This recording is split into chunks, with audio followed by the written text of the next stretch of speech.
Welcome to Choice Classic Radio. Like us on Facebook, subscribe to us on YouTube, and help keep this show alive by donating at choiceclassicradio.com.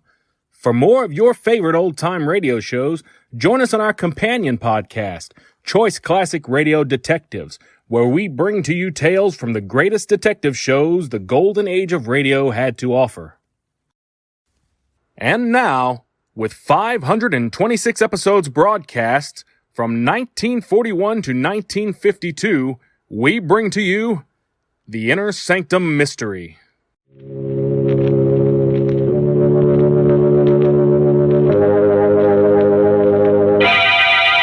Lipton Tea and Lipton Soup presents Inner Sanctum Mystery, starring Simone.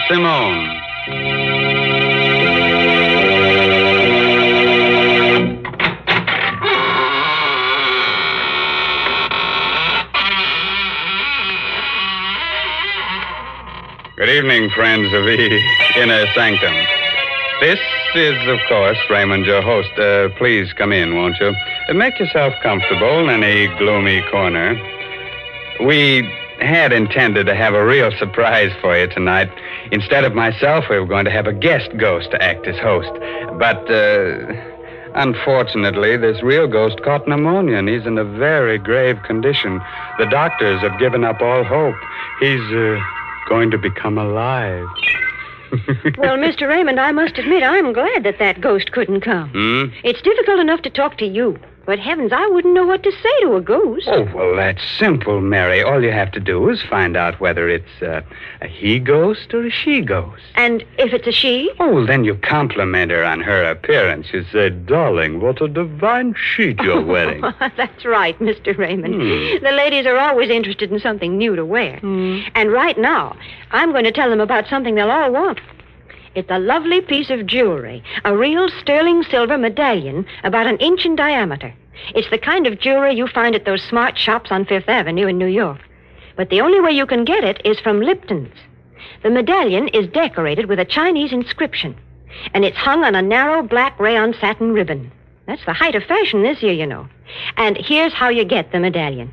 Just send 25 cents and the box top from a package of Lipton's, the tea with the brisk flavor, to the Lipton Tea People, Box 92, New York City.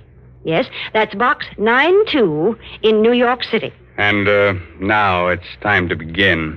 Our story is called The Black Art. It's an original tale by Milton Lewis, and our star tonight is that glamorous motion picture star, Simone, who'll play the role of Claudine. So, gather close and get ready to hear a sweet little tale that'll make you wake up screaming for at least the next 2 weeks. You all set? Now remember, if you don't want your hair to stand on end, get someone to sit on your head. Okay? All right, now let's hear Larry Gifford tell you his story in his own words.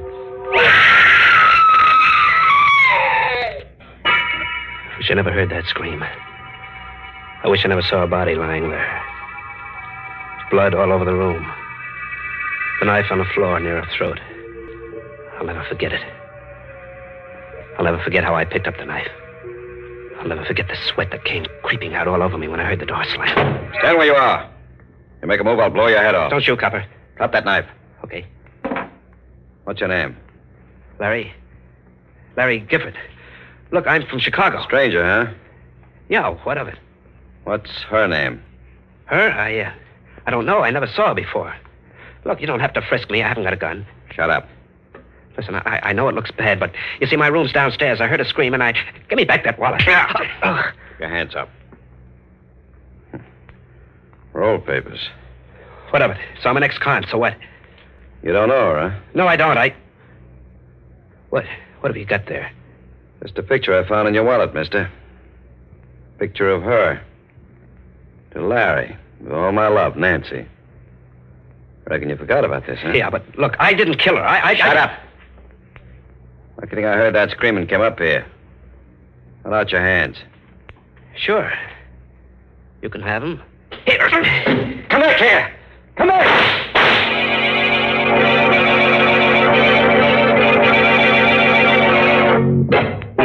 get far. The crowd in the streets nabbed me. They got it when they heard the shots and the scream. I was dumped in jail. Well, this was a little burg in the bayou country, not far from New Orleans. I was the biggest thing that hit the town since Ripley's Believe It or Not. For them jerks, my trial was a bigger show than Carmen Miranda and Gypsy Rose Lee doing a trapeze act. In no time at all, they sentenced me to be hung. It was the night before they were going to take me to the state pen for the necktie party. I was sleeping, dreaming I was in Africa. They were beating them drums, tom-toms. Suddenly I woke up. Moonlight was shining through the bars of my cell. I listened. Someone was beating like a tom-tom on the wall of my jail. Who is it? Who's doing that? Larry Gifford. Yeah, that's me. Were you beating on the wall? Yes. I'm under your cell window. What do you want? Drop one end of your tie through the bars. Okay. There. I've got it. What are you doing? Pull up your tie. Okay.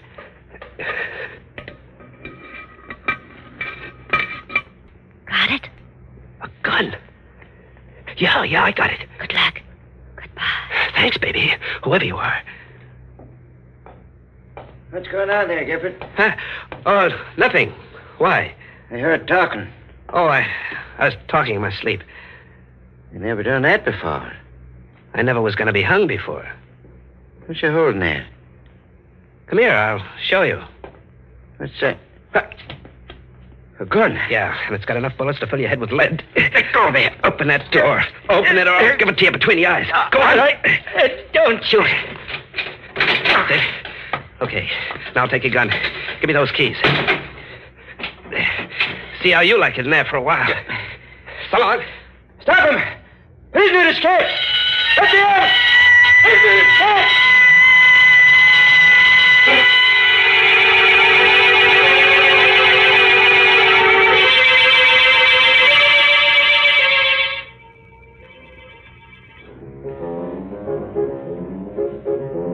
The Blue Bottle Bar.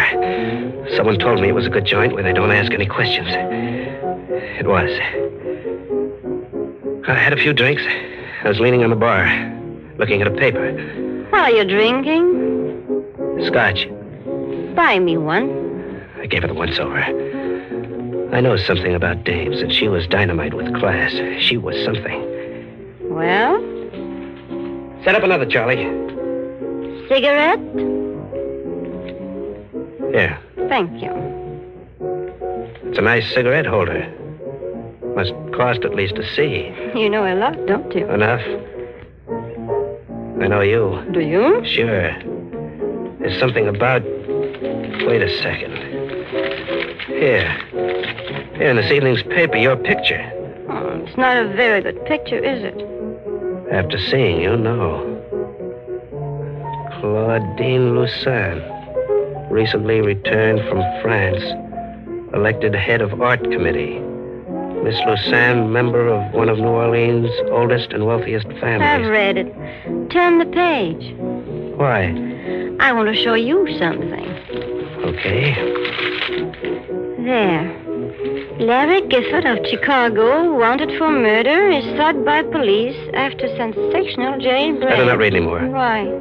Feel something against your side? It's a gun. I'm holding it in my Don't pocket. be afraid. I won't give you away.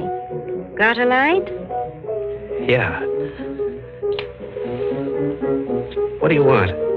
Listen to that music. That tapping. What about it? The way you're tapping your cigarette holder against your glass. I'm just keeping time to the music. I heard that tapping before. Yeah, sure, in the cell. And I heard your voice before. Did you? You gave me the gun. Now let me hear you. What's this all about? You'll find out. Relax. I can't. I guess I had a few too many. My head, I feel like I'm spinning around. getting dizzy.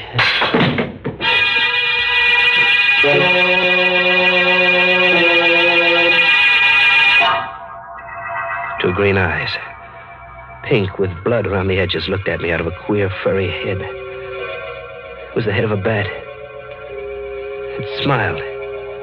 It had sharp little bat teeth that had pink on them. There was an ache in my throat. I looked again. It wasn't a bat's face. It was hers. Claudine's. I was dreaming. Larry? Oh, well, where am I? My suite at the hotel. How'd I get here? You passed out at the blue bottle. I brought you here. When? 2 hours ago. Oh, I must have been sleeping. I had the queerest dream. I thought... Oh. What's the matter? My throat. That pain, like a knife.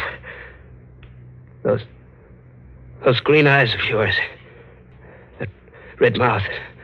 And those white teeth. Look, we're going to have a showdown right now. I'm...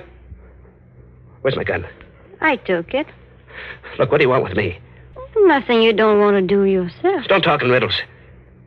Have you ever been in love? Sure, dames are always falling for me. Why? I guess that's what happened to me. Are you kidding? No. Do you think I'd get you out of jail if I were? But I never saw you before. I saw you at the trial. That's where it happened. Oh, how can a dame like you go for a guy like me? I don't know. But it happened. I don't believe it. I'm sorry. Come here. Yes? I'm going to kiss you, baby. Larry. Oh, Larry. Yeah, it's a funny thing to do. Kiss a guy on the neck. Better wipe that lipstick off. Hey. Look. What's the matter? My handkerchief. That ain't lip rouge on my neck. It's blood. No, you're making a mistake. My neck's bleeding. What kind of a dame are you, anyway? I'm getting out. No, don't. If you go, I'll tell them who you are. Oh, you will? Yes, and I... Ow! You won't tell them for a while, baby.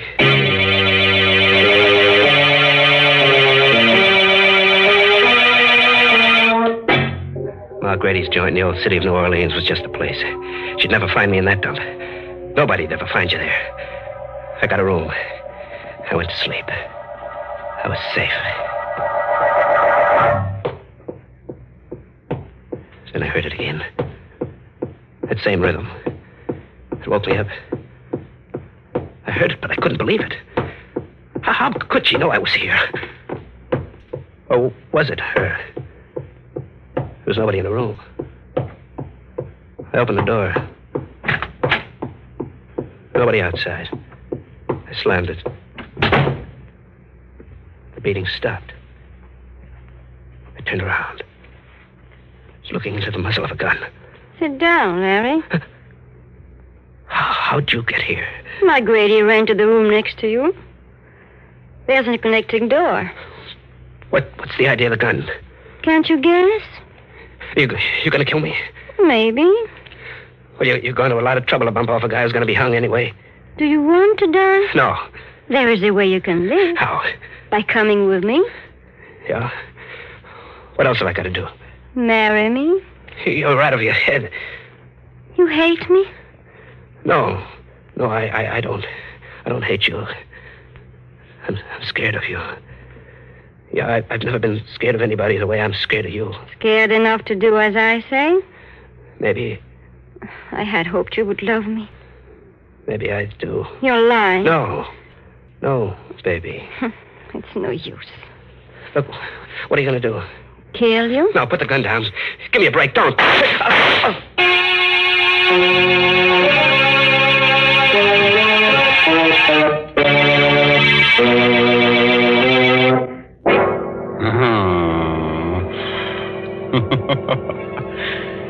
Man, that Claudine's a kid of her words. When she tells someone she's gonna kill him, she does it. She'd make a wonderful wife for some Frankenstein monster. She's attractive, a good killer, and she has a well-developed taste for blood. Hey, why should I hand her over to some other guy? She's just a gal for me. Nonsense, Mr. Raymond. Why, Mary Bennett, I believe you're jealous. I am not. Yes, you are. You're thinking what a handsome couple you and I would make strolling down the avenue, me dressed in a shroud, and you wearing your new sterling silver medallion. Now, don't you go making fun of my lovely medallion, because I want all the ladies to send in for one. I know they're going to enjoy wearing it, because it's made of solid sterling silver, and it's really a fine piece of jewelry. Besides, there's a true story behind this medallion, an inspiring story. It seems that the original was given to an American flyer by Chinese guerrillas who rescued him after he'd bailed out over enemy territory. The flyer was told that the Chinese characters on the medallion would identify him and bring him safely through the lines. Well, he did get through, and only then did he learn that the medallion said, "Good luck," in Chinese. Now, there's a story to tell your friends. And to get this good luck charm, just like the one the flyer carried, all you have to do is send 25 cents and the box top from a package of Liptons, the tea with the brisk flavor, to the Lipton Tea People, Box 92. That's Box 92, New York City. Now, let's get back to our star, Simone, who seems to be making life hard for a guy named Larry. The last time we looked in, she had just shot him. But I've got a tip that that's only the beginning of his troubles. How about it, Larry? What happened then? I went down in a heap when she fired. The bullets caught me in the thigh. I lay there. I made out like I was dead. Larry. She fell for it. She bent over me, the gun in her hand. Larry, are you... Oh! Take it easy, kid. Let go of my hand. Not till I get that gun. Let go. Let go. Get that gun if I have to break your arm. No, don't. Oh. Okay. I've got it now. You shot me in the leg, but I'm still strong enough to get rid of you. Larry. I'm no angel, baby, but you're worse. Here's something I heard about, but I never believed. How'd you know I'd be here? How'd you know I'd be in the blue bottle? Go on, answer me. I've got nothing to tell you. No, you don't have to. It was magic. Black magic. Somebody nobody'd believe if I ever told him. There's only one thing to do with you. Yes? Kill you. But I ain't taking any chances like you did with me. When I kill you, you're going to stay dead. Those tom-toms are going to stop forever. You think so, Larry? I know it. Come here. Larry, Shut up. Oh! I knocked her out cold. She lay on the floor. I put the muzzle of the gun to her temple. She was so beautiful it made you shiver. I pulled the trigger. I looked. What I saw nearly made me pass out. A little blue vein on her temple was beating. There wasn't a scratch on her. A little curl of red hair was twisted around her ear. Was I seeing things? I aimed the gun at her heart. Nothing. Not a speck of blood. I stuck the muzzle between her eyes. Shot till the gun clicked empty. I looked. The white skin on her face looked more beautiful than ever. Had to get away. Out of the same city where she was, out of the same state, the same world.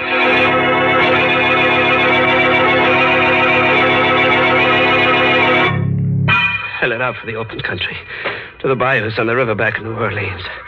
My wounds festered as I dragged myself through the swamps, and I got a fever. It was like a nightmare. In my head, I kept hearing them tom-toms.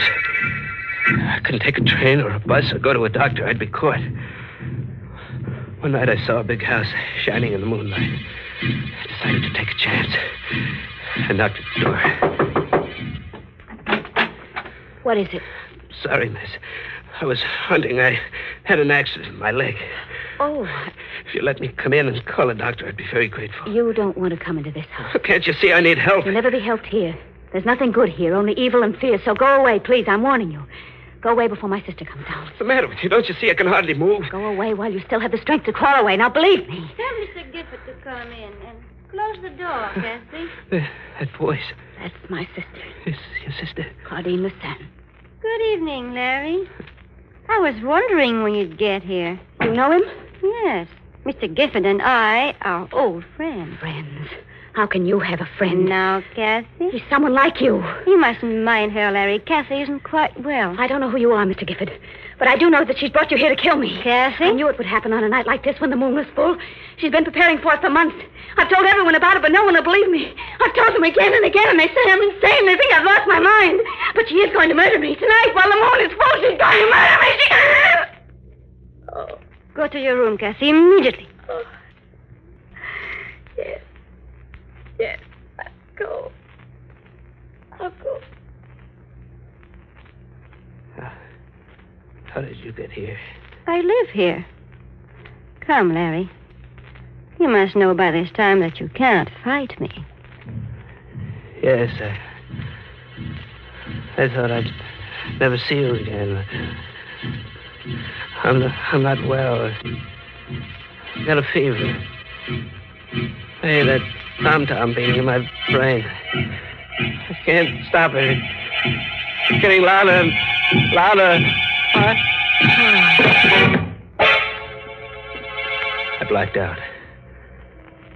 When I opened my eyes again, I was in a soft bed with clean sheets. Someone had dressed my wounds. The moonlight came into my room like a living yellow ghost. Then I heard it. Scream. Just like the one Nancy made when she was killed.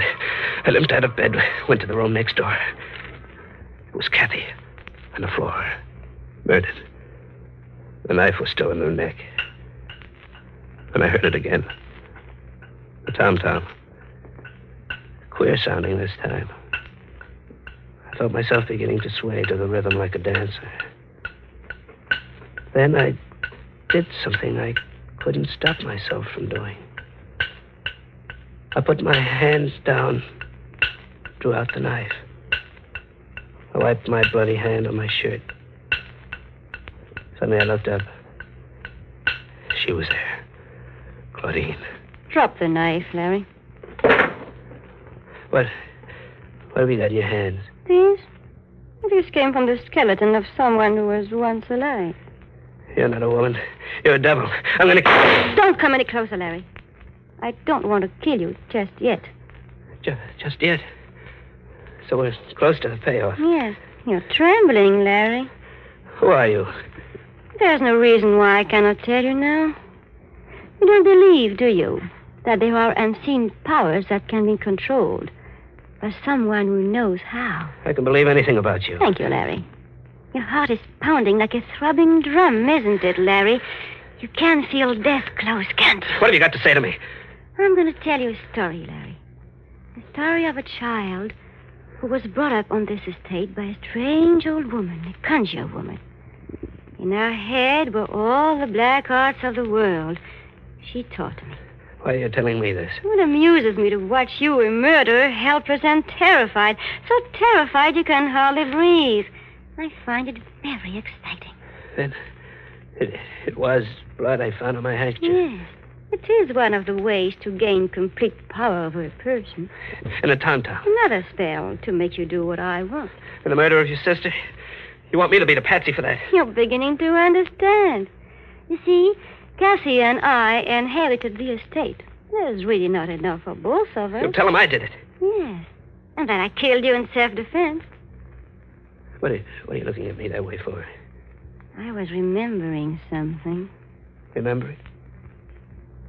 Oh. That kiss, baby, wasn't it? You're a devil, but still a woman, ain't you? You didn't forget that kiss, did you? No. Well, what are you going to do? Come here.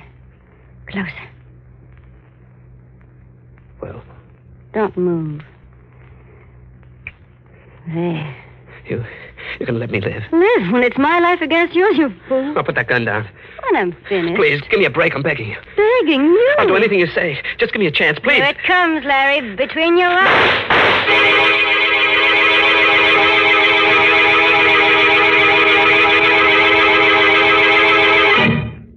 How do you feel today, Gifford? Much better, officer. Legs healing fine. We checked that crazy story you told us. It's all true. Tell me something. How'd you know to come to the Lucerne place when you're dead? You arrived just in time. A second later and she would have killed me. Kathy, her sister, phoned us, told us to come out. I came in the room and saw her threatening you with a gun. I shot at her. I had to. Got her in the shoulder. You should have killed her. The state will take care of that. Did you believe the story she told you at first? That I killed her sister and she was killing me in self-defense? No. You see, Gifford, we'd found out that you weren't a murderer.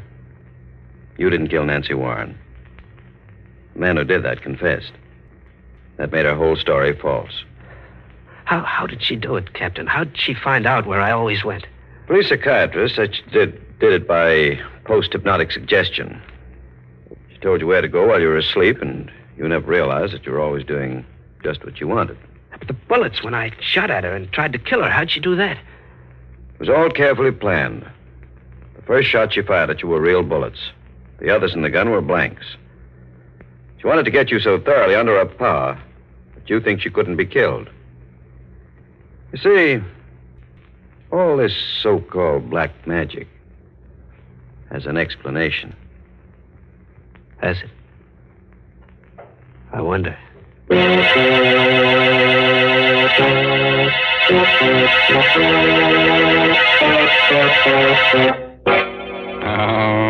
that black magic.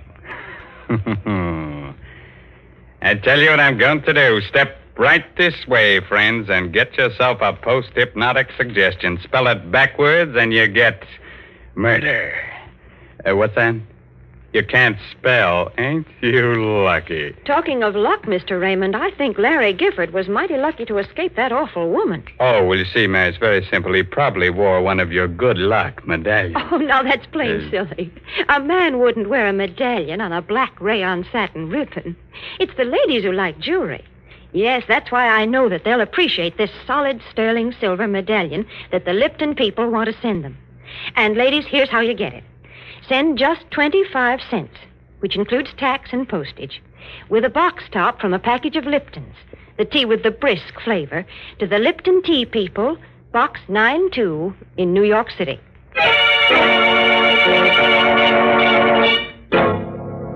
The moral for tonight's assault on your nerves is never marry a dame who sucks blood out of your throat.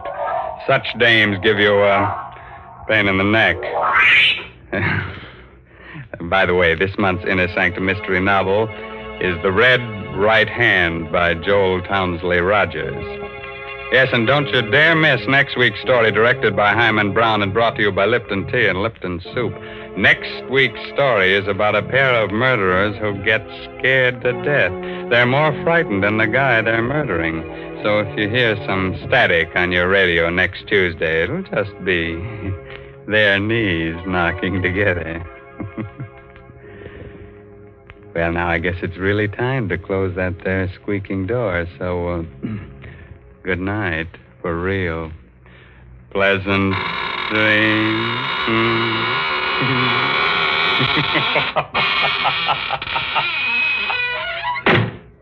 Folks, the next time you send a box of food to your boy overseas, be sure to include a package or two of Lipton's noodle soup mix. You see, Lipton's is just like a taste of home. It has the same homemade chickeny taste as the soup you make yourself. The soup your boy's always been so fond of. That's why it's such a thoughtful, welcome little gift to send Lipton's. And as you know yourself, Lipton's noodle soup makes a grand snack. So remember, send a package or two to your boy. And remember to tune in next Tuesday night for another Inner Sanctum mystery. This is CBS, the Columbia Broadcasting System.